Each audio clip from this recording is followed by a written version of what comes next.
Reddick here with Innovative Sales Solutions, and I wanted to come to you guys and bring you some nuggets of wisdom on how to overcome specific objections, and we're going to tackle them one objection at a time. I spend hours with salespeople talking to them about how to overcome objections and teaching them that it is not in your best interest to be confrontational. You want to make a friend during a sale. And one of the objections that we hear a lot, and it gives salespeople pause, is when a customer says, I need to talk to my spouse.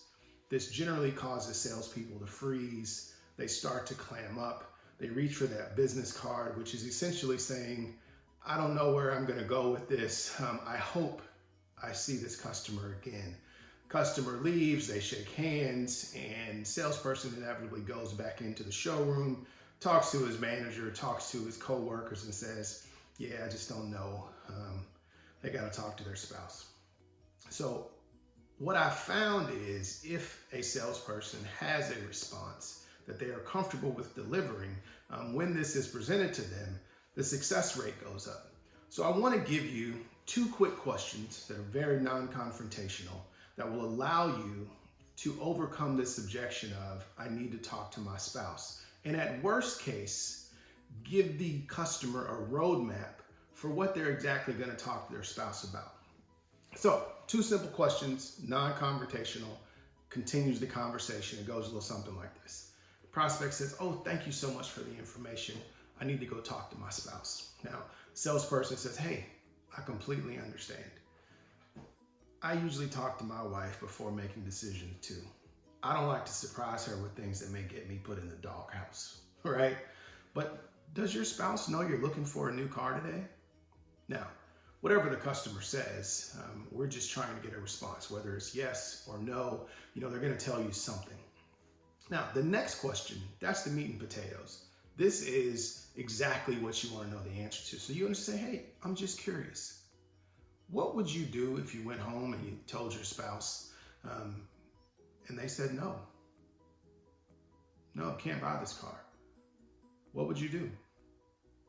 Well, if the customer says, I'd buy it anyway. Great. How do you plan on making your payments? Let's get this paperwork started. Now that doesn't happen all the time. Oftentimes what the customer says is some sort of, I'm not really sure, or no, I really wouldn't buy it. But what you really want to ask is, say, hey, Mr. Customer, I completely understand. But what exactly do you think they would say no to? Would it be the price, the payment, or the car itself?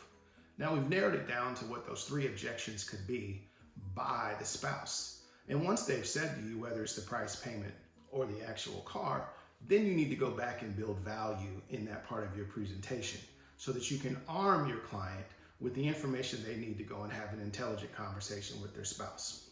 The other thing you need to do after this is make sure you follow up. If you can't close it right then, they just have to go talk to their spouse.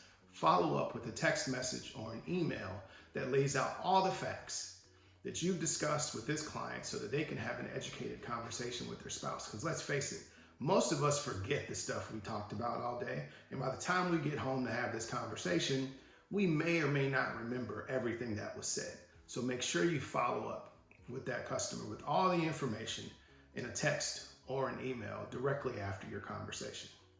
And if you'd like more tips like this, or you've just got some questions, contact us at www.thesalessolutions.com or leave us a comment below. If you've got an objection you're trying to deal with, leave us a comment. We'll tackle it in one of our upcoming videos. This is Reddick with Innovative Sales Solutions, signing off.